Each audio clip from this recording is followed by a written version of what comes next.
It is always a little bit risky, of course, to age up this early versus Iroquois. He made a couple of skirmishes and he shipped it through to Rocher. Now, Minutemen popping out, Town Center Fire is still being active. He doesn't have much anti-cavalry here, so he has to make sure that his Crochet, Town Center and Minutemen are all trying to take out the Kanyas. While of course his skirmishes and Prophet are trying to take out the Tomahawk because they do the most damage versus the Crochet.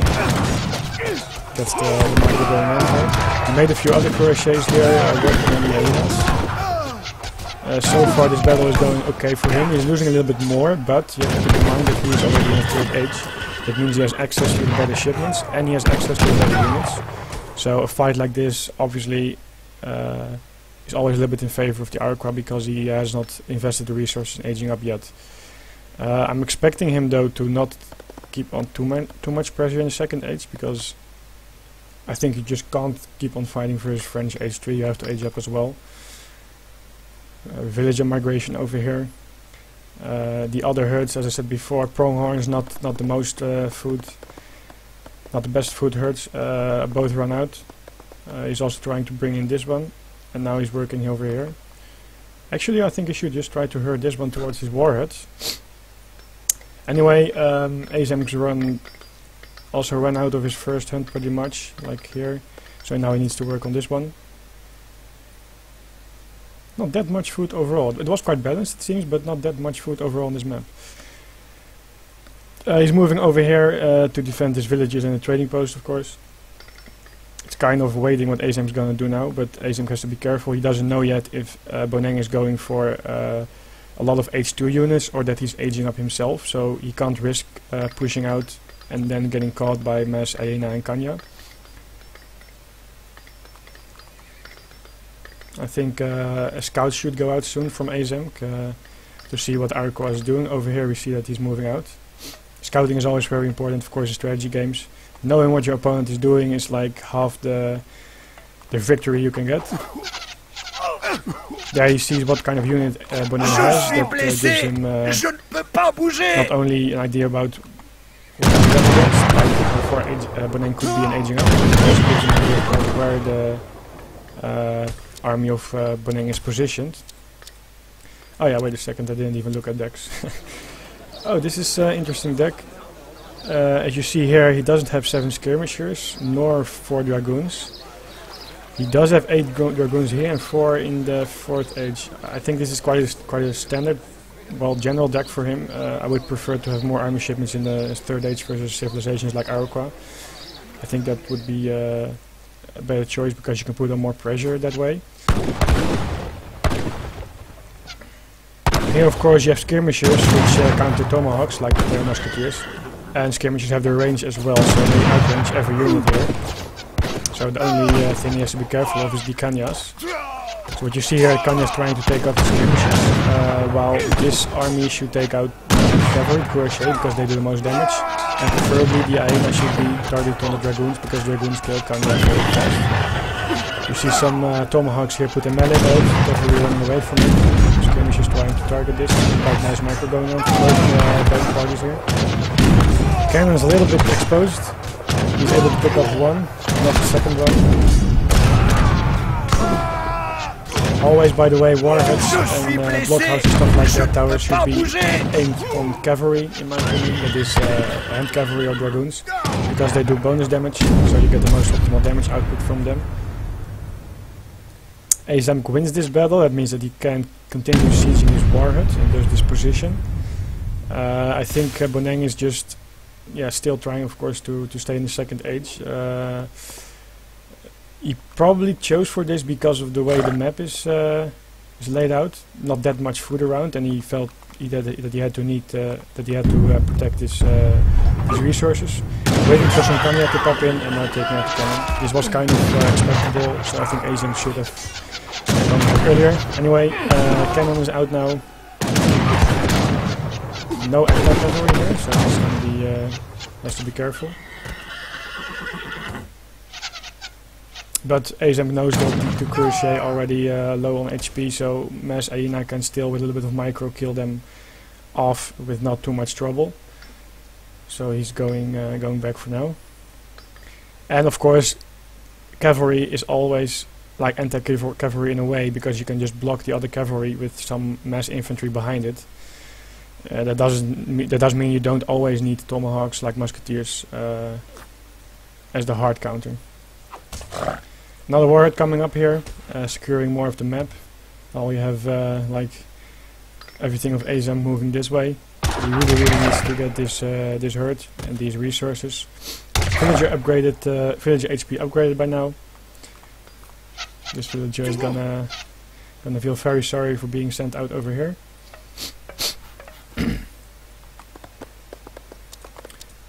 If we take a look at the economy, we see that 45 villagers versus 30. Keep in mind that Coureur de Bois, of course, gather a little bit faster, like 1/4. So, in fact, this is like 38 versus 45. And Boneng also has the trading post. I mean, he has one trading post more, so small advantage there. And, of course, there was a little bit of stagnation in the line because Aizamk was moving his villagers. As you saw over here, so now he will be getting more efficient. How's over here for some line of sight? I missed the scout, by the way. I think Aizamk's scout is killed somewhere in action, but not sure where it was. Anyway, we see that Boneng found out that Aizamk is herding over here, and then Aizamk is pushing out on perfect timing here. While he was going for a raid, he had to pull his Kanya back just to be able to hold up his treasure. He's doing quite well with that. He missed some tomahawks, very smart shots. For a little bit, Kanyas can serve as anti-cav by just blocking other cavalry, but on the long run you need to have anti-cavalry because they are so strong with the area damage.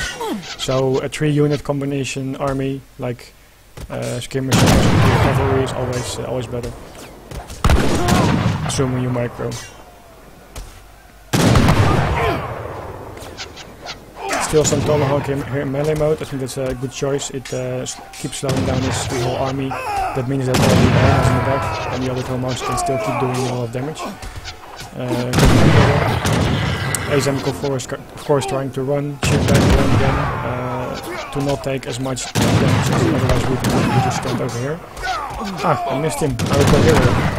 Always important to bring in with your army. It gives a big boost to your army hit points, increases the value of your army a lot, and also tanks a lot of damage, of course. For example, especially with Crochet, you can put him in front, and he has the special eagle eye or something shot that damages a couple of units in a small area.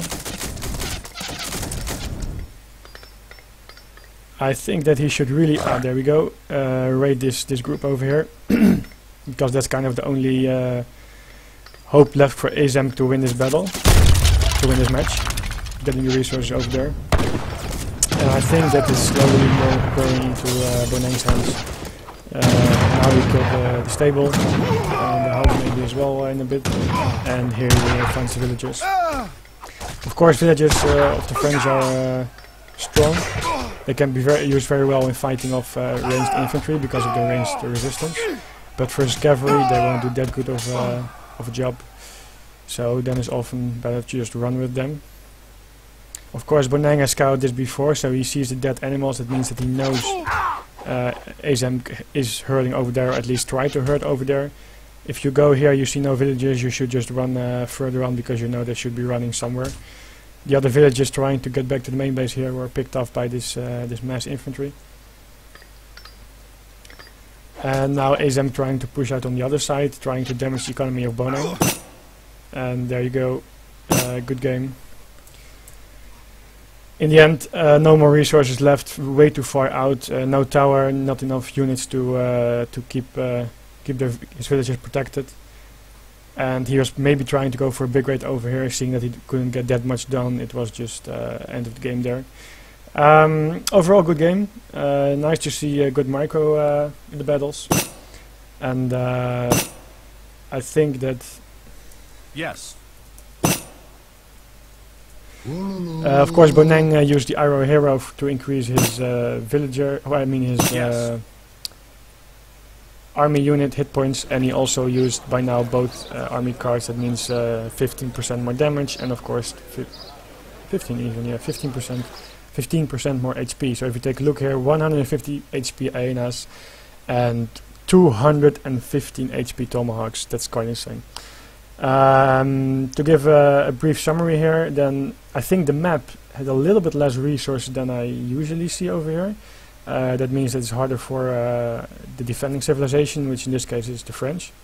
Of course, that means the French maybe should have gone for a more aggressive strategy, for example, longer H2, because he does have a shipment like 2 cannons and 3 crochet and stuff like that, and access to better units, of course. But on the other hand, you invest, what is it again, 2200 resources in just aging up to the 3rd age, and that could be a lot of units as well.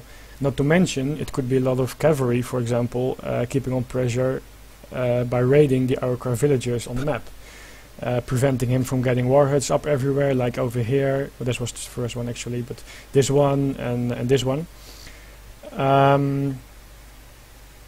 But interesting to see, going for the fast trading post as well, to benefit from the shipments and the upgrade that the Iroquois is definitely going to do.